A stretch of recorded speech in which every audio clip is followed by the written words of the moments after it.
Ladies and gentlemen, welcome back to another episode of the You Should Know podcast. My name is Ryan Leary. I am here with, of course, William Tincup. And today's guest, we have Arron on from Smith.ai, who I believe is going to be just a really good guest. We've got really interesting topics to talk about today.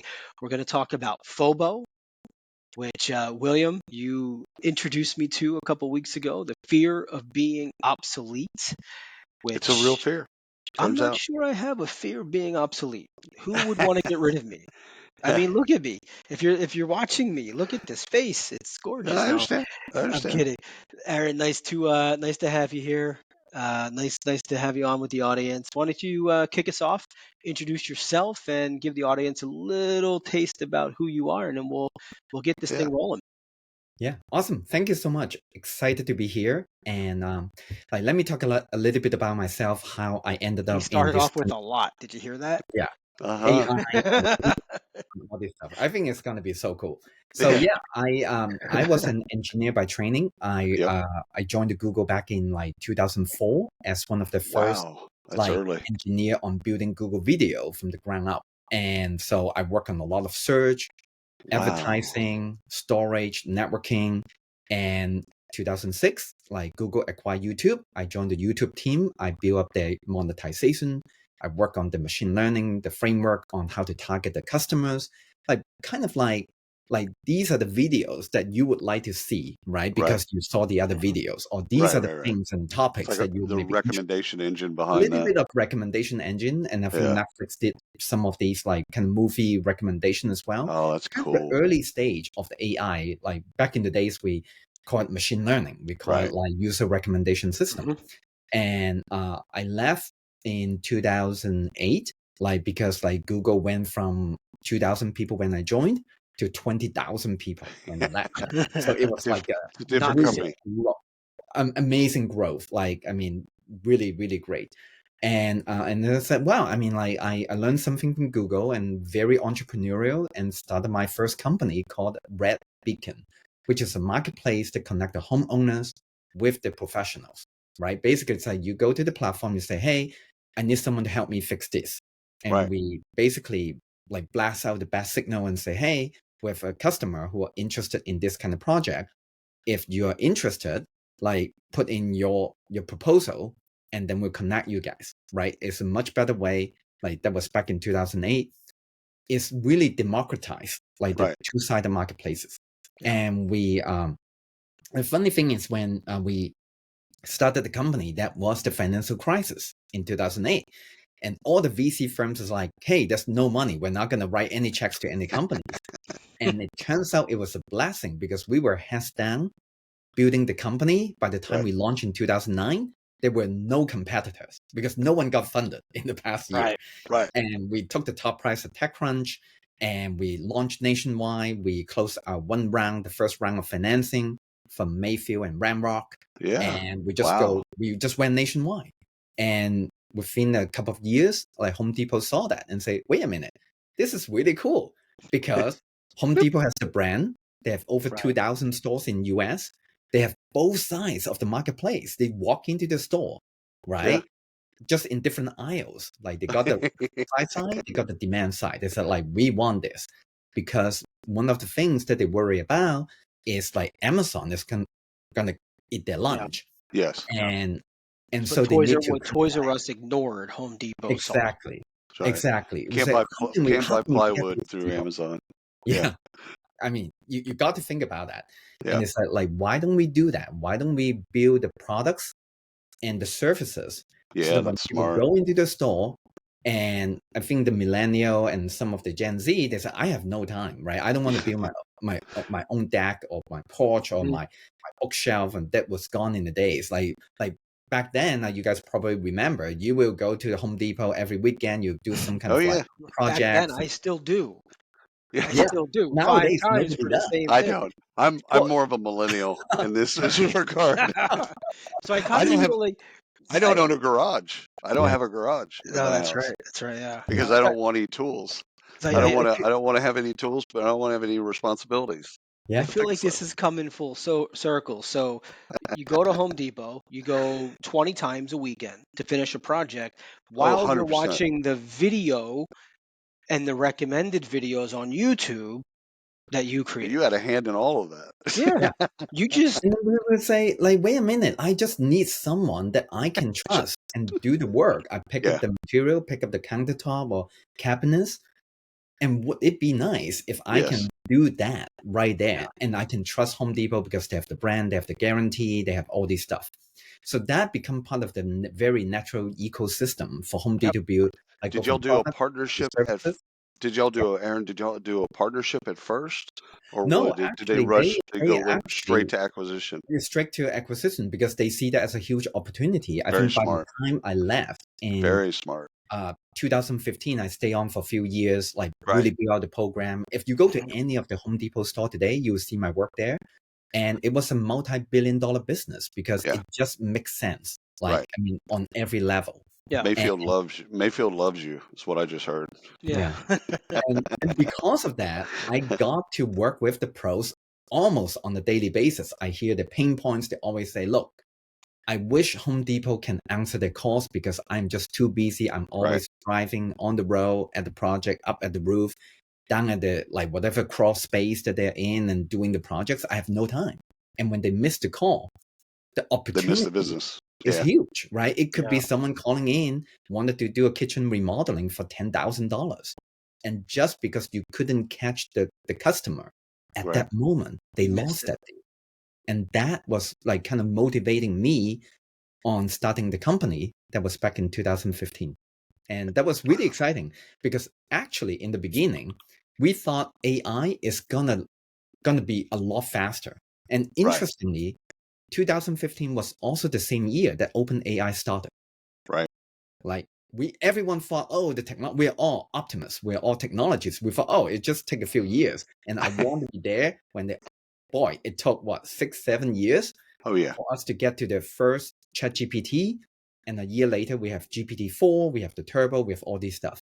But that was really the foundational kind of the the beginning of the company. Like there's got to be a way where AI and human can work together to deliver a much better and much higher services at a very affordable cost that any small businesses or medium business can use us. So today we actually have people that run a small business, like one-man band, like kind of spend a few $100s with us, handling 1 to 2 calls per day, all the way to nationwide companies spending like $500,000 with us per year because right, we are so good to the point that we actually replace the in-house call center.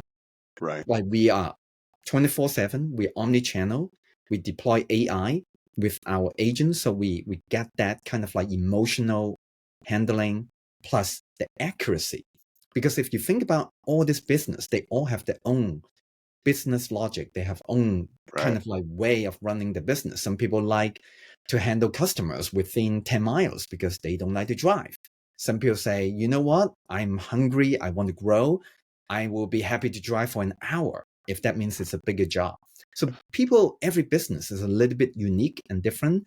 And you really need to have that AI as a co-pilot to Yeah, drive and help our agents. So another thing I want to share is we monitor every single like mistake, complaint, concern from our customers. And our correctness is 99.7%. We almost don't make mistakes. Now, wow. if I mean, we're all human. I Yeah, make yeah, mistakes yeah, all the yeah, yeah. time. You have a good day, you have a rough day, you have a bad day. Sure. Then if you don't have the technology to guide them, they will make human mistakes, understandably.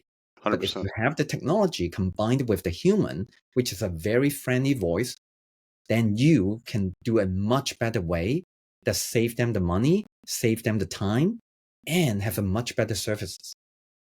Well, one of the things I like about what you've built outside of all the things you said is you'd use their tools.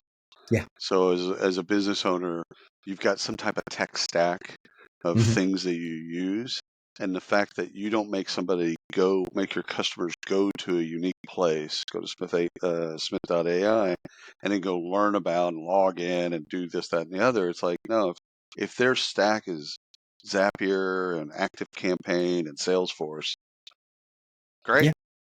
Yeah. You can do the communications layer, which is so important. I think you spoke about it a little during pre-show, but because people's patience, maybe even attention span, Yeah. and expectations have shifted to seconds and minutes, and so there's a real I really like the story of, if you don't answer the call, you're not going to get that business. They're not going to call back. They're not going to leave a voicemail. It's just gone. There was an opportunity lost. So take all those opportunity lost, and you can calculate. You might not have won every one of those deals, but you definitely lost all of the deals that you missed the calls on. Right. Exactly. We have many examples where the business are only using us. They're not doing like any type of other like Right. marketing or spending money. They grew the company, like quadruple the company in 5 years. Yeah, just by responding to people. Just by getting back to it's really basic. And when you think about it, like people always ask, like, what is your secret sauce? I mean, there's no secret sauce. You got to buy this poster, or I'll buy it for you and ship it to you. But there's despair.com. I don't know if you ever checked out their stuff. It's the anti-successories. Mhm. So the successories posters about champions, Yeah. whatever the bit is.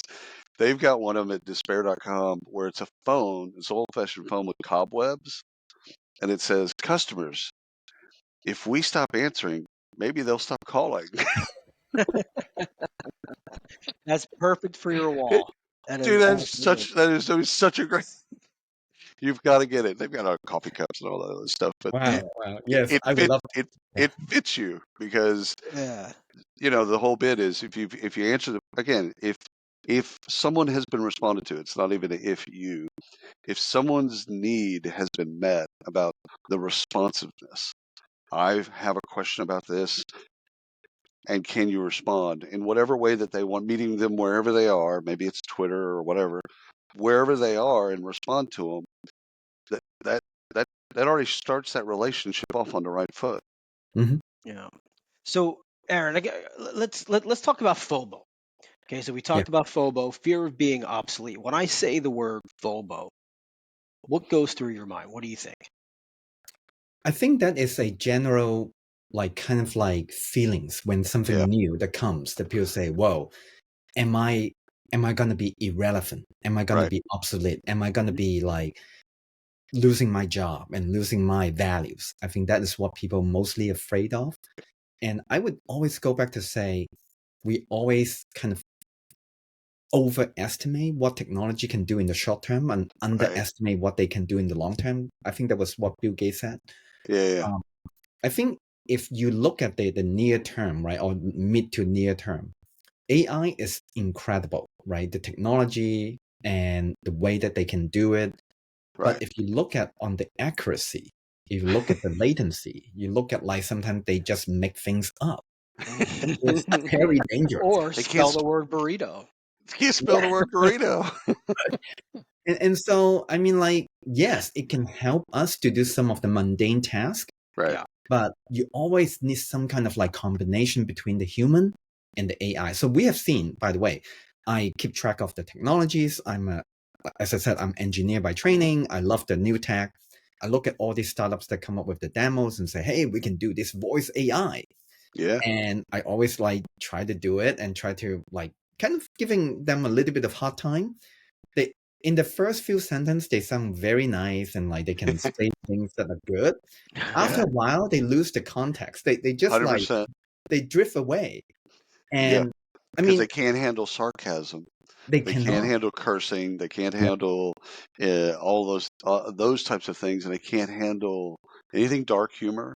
They can't Yeah. handle that. So if you say something dark, they don't understand it. So it's still like that smart 10-year-old we talked about. Like, Mhm. okay, it's a really smart 10-year-old. It's very smart. Like they It's don't very buy smart. things. They read all the books on the whole internet. I mean, like, It's very smart, but it's yeah. still a 10-year-old. Yeah. So it's artificial, but it's not quite intelligent. Right. I think that is what like you're seeing now. Of course, like if you look at the rate of change, Oh yeah. like you look at NVIDIA, they just had Oh a my. developer conference. Like it's mind blowing. They are really hitting the limit of physics, right? The Oh amount yeah. of chips and processors and the parallel, like the Quantum computing coming to a theater near right? us soon. Right? The raw computing power is Yeah. just astonishing. So I You know, think, something he said yeah, during that mhm, thing I want to get your take on mhm, is he said, I mean, he said a lot of, I don't say controversial, but I think they're really cool, kind of forward-thinking things. He said, yeah, you don't need to learn coding anymore. So if you're a parent and you've been sending your kid to coding camps and all that stuff, yeah, stop that. They don't need to do that. AI can do all of that for you. But you just got to learn how to direct AI to code for you. But you mhm, don't have to learn the code anymore or learn how to code anymore. And when I first heard it, I had to go back and listen to it again. Like, mhm. was he joking? Like, what was this? Was this a bit? And it wasn't a bit. He really believes that whether now or in the future, you still need to learn code, which is crazy to me to think of because there's so Mhm. many people that have built their lives through being great software engineers, so great software architects, and actually learning code and learning how to do things. Like, so what's your as he said it, and again I went back and watched it a couple of times to make sure it wasn't a comedic bit. He was serious. Yeah. Oh, I get it. I think like he's serious in terms of like if you think about if everyone is doing that, who's going to build the next version of the NVIDIA chipset? Who's going to build the Right, next version of the like if we talk about the AGI, right? I mean right, the and will we actually to the point that they can self-iterate? They can say, hey, the AI is going to develop the next version of the chipset to make them even right, smarter, right? right. Would it happen? Maybe, maybe not, Yeah, right? But if you think about all the, I call it typical programming tasks, right? And GitHub has the copilot that will come in and say, hey, William, this part of the code is probably not going to work. right. Let me rewrite the code and take a look, right? I'm going to write the test cases for you to make sure that like my code is actually Oh, working. I like that because Yeah. the smaller the code, basically you can go into some fat code and then shrink it Yeah. down. Still does Mhm. the same thing, but it makes it faster. Yeah. I I think like that that a is lot. That's interesting. definitely happening, right? I think like people can detect, they can upgrade, they can Right, like level, like basically identify the bugs before you as a developer identify it. You can ask the GitHub to say, hey, this is what I would like to kind of the skeleton code. I would like to talk to Active Campaign. Can you use the API? They will spit out the scaffolding, right, for you. And then you just like mix the business right, logic. You can kind of change. I think you will see the AI that can do, let's say today, 50% of the work that will get right. to 60, 70, or 80%. And There's still eventually, going to be a still gonna human. be- the human is still going to be like handling the last 10% or 20%. But suddenly you have this like in Silicon Valley, we call it 10x engineer, right? Right, It's like right, someone who can be so productive that it's like if you hire that one person, it's equivalent to like 10 other people. right, And that is certainly true. Even back in the early days of Google, the right. initial search team, like the Jeff Dean and a few other folks, there's like less than 10 people. They wrote the search engine, right? They are the 100x engineer. I mean, they're not even Wow. 10x, right? That was so amazing. But Yeah. imagine if nowadays a typical engineer can have that power. They can become 5x, they can become 10x. I think that is definitely what we're going to see. But I always tell the question like you got to know what questions to ask Yeah. at the right Yeah. angle. Yeah. If you don't even know what questions to ask, there's no smart AI that can help you. But in order Yeah. to know what questions to ask, you need to understand like the logic behind it. You need to understand how the Yeah. system works. You actually need to understand like why AI hallucinate because they are a Right. gigantic next character predictor. That means So they for be the wrong. audience that doesn't understand hallucinations outside of the other references around hallucinations, what do you mean? What does that mean for the audience? Yeah. It means like when you ask the AI to do a task, Right. they may come back with an answer which is completely irrelevant They might make up things that are completely not true. I mean, sometimes they even Sounds like me. do the math wrong, right? I mean, if depending on how many, Artificial version of you. yeah, it's not very intelligent because they're not Right. trying to be Yeah. intelligent. They're just Is that a predicting the next is word. that a context? Is that a context thing, or I is it think there's a just lot of things. It's the right? context window. It's like Yeah. how much knowledge that you have. It's like how you predict the next word or the next sentence. Now, having said that, there are many research going on that augment the Yeah. AI with the knowledge base that Right. would feed them and say, hey, we know Did you this. mean this or this? Yes. Yeah, Yeah. it Oh, should be probably this should be and there. not that. Like, That's what. oh, So, you're making a mistake. Yeah. And so Aaron, go ahead. Go ahead. no, Yeah. go ahead, Ryan. So I was going to go to an education question here. Um, when does higher education or even high school, let's say high school, right? Hmm. When does education start to move away from textbooks and history and into how to work with and how to prompt and how to work with AI, how to be a developer leveraging AI? When does it just shift? When do we see that? I think you're seeing a little bit of divide, right? I mean, Right. some schools or high school or like middle school or even like colleges, they're Hmm. debating, Yeah. we allow the students to use AI. Yeah. Now, if you ask the students like to write a passage or write an article and they just copy and paste Yeah. No, that's whatever the plagiarism. AI, then they're not Right. learning. Like That's right. that is like the opposite of learning. It's just like copy and paste. Well, you're learning Right. how to cheat, Yeah. which is You know how which to is a cheat. form of learning, but It's like a negative form of learning. Like it's not a positive form, right? But if you say, you know what, I'm really got stuck because I don't understand my geometry teacher when they talk about this like right. theorem or whatever. Can you ask AI to give me some examples? Can you elaborate? Can you tell me a little bit?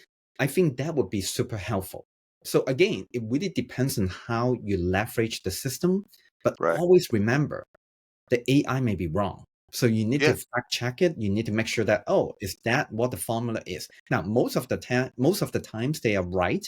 It's And they help especially in simple tasks. a Yeah. simple task. Like and of course there are also research going into like can we break down the problem so that Right. like instead of solving the one problem in one prompt, you go into multiple phases and get the AI That's to smart. explain themselves. In Like chunks, right? Right. why do you say that? And I And think even we're do seeing that. references Yeah, and things like that, so you could Hmm. go back and see their logic tree and also where they got that information. Like exactly. I'm thinking Yeah. about Wikipedia a lot when I think about this stuff because like when you search Wikipedia and on something generic, it'll then say the disambiguation. It'll say, "Do you mean this, or this?" So it gets you then to go down the right path, but it's prompting you. Like Yeah. if you want to talk about this, like you could type in model in Wikipedia, and it will then push you into, do you mean fashion model? Hmm. Do you mean modeling, as in Hmm. terms of Right. building models? Do you mean this? Like I think I call it wayfinding in my brain because you're, I think AI will get a layer there that will help people then get to the thing, so it won't be the hallucinations will be less, but also the accuracy of what they're really trying to search for, the answer that they're trying to search for. I think it'll be easier for them, and that's it's just in Interesting that you time, said that. There's actually a startup called DivBot, and what uh-huh. they do is they index and scan the entire website, collect all this information, and turn it into structured information. They call it the knowledge graph. Yeah. So that means when you ask something, they can say, "Oh, the reason I said that because I'm getting it from this page, and because this page is linked to that page, and because like they're talking about these." And they can give you references. It's almost Oh, like that's cool. when you go to academics, right? When you write a paper, you Right. say, the reason I said this because I am getting it from this Right. reference. And so it's almost like you can explain how you derive the answer as opposed to you just make something up. Oh, I Right. like that. So okay, so now that you bring that, I want to ask this because I thought about this. I'm writing a research paper and I've got Mhm. to cite my sources. So I Yeah. went to the encyclopedia, if you guys remember that, or I went here, I went there, right? Why is that fact and truth, but not the stuff AI is finding? So how do I know that the encyclopedia is actually true just because somebody wrote it? Well, because if you go back in the early days, like they actually have a very rigorous system, They did. right? Hmm. They did. And so it's not anyone that can come in and tell you the world is flat, right? Now, Right, right. And then comparing that actually, to where we're the at now and AI where we're can pick going, the world is flat. If everyone said the world is flat, the the AI will world say, is yeah, flat. the world is flat. Right. Right. AI doesn't know that. They have no right or wrong. They just Right. say what is the next word that has the Right. highest probability, which Right. is flat and not round. So there we're flat Earth now. Yeah. Do you believe that there's a Moore's law kind of approach to AI? Like, do you think it's going to happen like Moore's law plays Oh, out? Or I do you think think it's that like more than Moore's law. If you look at like kind of the rate of change, right? I mean, right, they said, look, every year you're double in like right, whatever capacitors and yeah, processing speed. We are seeing a step change. We are seeing like we're still in the early inning. yeah, That's why a lot of the development feels like, wow, this is amazing. We got 5x, 10x, and not just 2x. Now, right, at some point, we will be approaching the physics limit, right? We'll right. be approaching some of the computation limit. And people say, Because you can't change time. right, you can change time. You can like, Yeah, actually, I like when I was working at Google Video, we talk about like, how can we make the video to serve faster? And we hit the limit called the yep, light. The yep. speed of light That's right. matters, right? If you have to stream a bit Can't get from faster than that. Sorry. a you know data center in US Yeah, to Japan, the speed of light matters. Even if you put that's down right. all the optical Doesn't matter. fibers and Still cable can't go faster than the speed of communication, light. you Sorry. can go faster than the speed of light. Wow. That's basic physics. That's so great. And here I Yeah. thought I was just typing in how to do something. Well, you were. Um, But I mean, I well, love the yeah. idea of like what made a source a source. And again, we're looking at AI at the early point. Ryan and I sometimes with guests we talk about where we at with AI and the similarities of where we were with the internet, like in '96.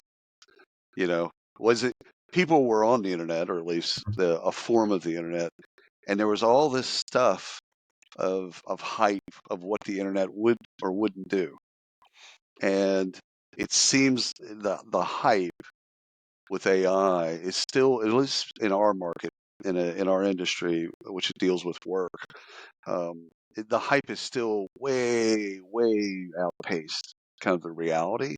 Mhm. But the reality is going to catch up, and it's going Yeah. to do different things than what we Mhm. predicted and what's Yeah. been predicted for us. Yeah. So the way I think about it is, as long as you have a little bit of human oversight, Yeah, that you don't blindly trust what the AI tells you to do, right, right? Then I think you will see the productivity gain. You will see people actually more efficient, more productive. Like, for example, like you can ask AI to proofread your content, and they can say, yep, these are the 4 typos, these are the grammatical mistakes. Like, and by the way, we use AI to generate the core summary so that we don't have typos, we don't have like right. those are deterministic. You can trust it. Like of course we have the agent to review the summary, but it's a lot faster Yeah, and because they're relying not on creating the you're not summary creating it. You just say, hey, does it look good to you? Oh, that like you probably tracks. change a few things and you're good. Same goes for the higher education, right? The AI can help you understand the topic, help you formulate kind of like the framework. But at the end of the day, you still need to proofread it. You still need to look at like the content and say, is it actually making sense? I think the correctness and the latency is going to be the 2 biggest like bottleneck that Right, people can say, you know what, like we can trust the AI. Unfortunately, I think even at 90% accuracy is not good enough. right. Even 95% is not good enough. That means you're making 5 mistakes for every 100 tasks that That's you right. do. Yeah, Yeah, and those checks could be huge. I mean, those could be huge things too, not like minor. yeah. You put a comma in the wrong place. That could be I massive. mean, healthcare, like fintech, Yeah, on all this like Yeah. highly regulated, like especially healthcare, it's like life or death, right? I yeah, mean, you can help the radiologists yeah, to give them the idea, but you still need like maybe it doesn't take them like a whole hour to look at the scan. Now right. it takes them like 10 minutes. but you still need to kind of like, does it make sense? Like, what are the data can we corroborate Yeah. the outcome or the result or the analysis? I think that is what you're seeing. I don't think people are getting obsolete. I think people are getting more efficient. So that means for the next generation, if you want to be really kind of take advantage of it, you need to say, what are the values that I can add? How can I ask the AI? What are the smart questions that you can ask? Do either of you watch Chicago Med? No. No, no. All right, so I can't even ask the question. So they So have in the hospital they call 2.0, which is the surgical room, operating ER room, but it's all artificial intelligence. And so it yeah, diagnoses, it tells you exactly, it tells the surgeon, here's what it is, here's where you're going to go, here's how you're going to fix it, but it has to be monitored by a human, obviously, and then the human, the surgeon interacts with it. So I guess the question, it's really interesting as you watch it, but the question is, how far away are we from that being in a hospital, in an operating room? I think we've seen like robotic surgery. I mean, right. we've seen kind of like these like robots try to do, because they're very precise and they know exactly what they need to do. And even for a very experienced like human surgeon, sometimes like your eyesight, your Yeah, hands, yeah, like you have to down to like sub-millimeter precision. That is what they're really good at. Uh, I actually don't know how far we are from there. I mean, we yeah, could be very close, where they will come in, they will look at all the biometrics, look at your BP, your heart rate, like do this CAT scan. They can collect multiple informations, right. and then they can do the diagnosis. I don't know if you watched, there was a old show on TV called House, Yeah, of Yeah. and Oh course. yeah. Yeah. and he's the guy who Yeah, understands so many things. It's he like, could He was connect oh, Mr. us. oh, AI. Yeah, right? I mean, what if you connect all the dots and you understand so much? And now you're saying, okay, now we're getting more of these kind of data points, because AI, they don't sleep, they don't get tired. no, Right. they don't form unions. They Right. don't have to. Turns out they don't need breaks. You know, all of that stuff. It's funny, as you were talking, Ryan and I did a podcast with a guy in New York that has bots, and they're named bots, and he sells them as employees or like employees, but it's just like all they do is do actuarial tables and find errors in actuarial tables and then alert the human being. Yeah. Here's where the error is. So they don't fix it because the companies don't want them to fix it. They want them to find it and then Mhm. let somebody then go and fix it themselves. And what's fascinating about that is he packages them like Sally, Jenny, Ted, whatever, and you rent it. I mean, it's Yeah. It's a something that you staffing have. company. It's a staffing play. That's exactly right, right? It's a Yeah. staffing play, but it's a Uh-huh. staffing of these bots or AI that go through and do a very specific task. Mhm. And I love that. First of all, the precision of going through an actuarial table for a human being, Yeah. the error rate had to have been high. For AI to be able to go through that and find any of the errors, I love that. Yeah. I think you can see like two examples. Like number one, I think there's like more voice AI in Yeah, like order taking, right? You can call in, they can understand, because the domain, right, is the right, restaurant menu, right? The kind of the the data domain is very limited, very scoped right. down. The cost of mistake is low. Like, let's say you order something wrong, you're not going to be so mad. It's not life or death situation. You And either have fries or you don't. Yeah. all What? right, Yeah, maybe you didn't get the like sweet potato fries versus onion fries versus whatever, right? I mean, you're not going to be so mad, right? yeah, yeah. That is where I think the AI will start deploying in, I call the low value Right, transactions, where right, the cost of making a mistake is not that bad. Right. And on the other hand, you look at the other spectrum of like self-driving. The cost of mistake is high. Like, you yeah, could die, yeah, right? Or like you have to be very, very careful. And that's why like Google, like Waymo, or Tesla has been working on it for more than a decade.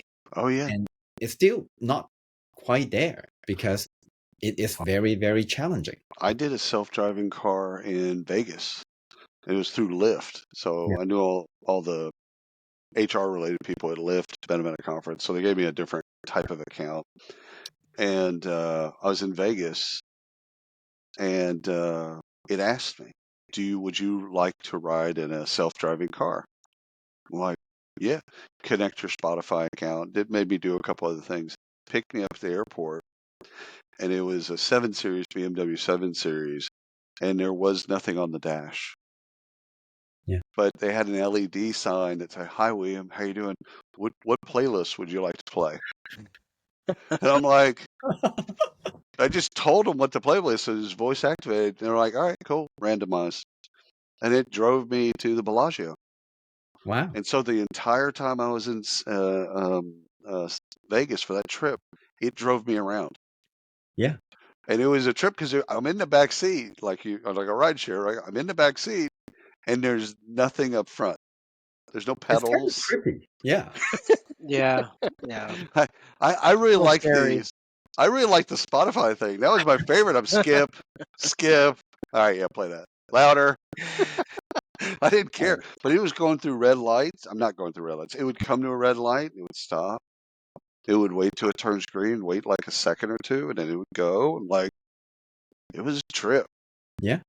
Yeah. And that's why I think we're getting there. But like the cost of mistake is so high that they Right. have to take the time.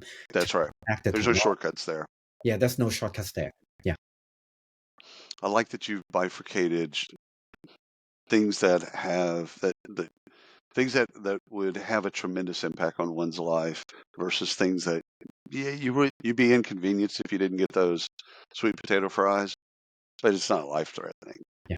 You know, I like that. And I think AI can take over those things. I think it's that, and your comment around we fear the technological shifts, like when horse and buggy went to cars, Mhm. right? When we had first time we got on planes, like everyone, there's just a fear. And there's a certain part probably there's an adoption curve, but some part people like didn't fear it at all. Got on a train, like, ah, cool, different than a horse. But not everyone's like that. There's, and I think AI we're seeing that play out in front of us, where people you see it in the media, like it's just fear, fear, fear, fear, fear. It's like you've been interacting with AI for a while now. So, like, how do you think Amazon does most of what it does? Yeah. They don't have a bunch of people pounding out things. It's AI. So, I don't have any other questions, Ryan. This has been fantastic. Thank you. This has been really good and interesting. It's been a pleasure to talk with you. And for everyone that's still listening, please subscribe, share. This is a great episode, so share it with your peers. And if you see us out there, say hello somewhere. See you next time.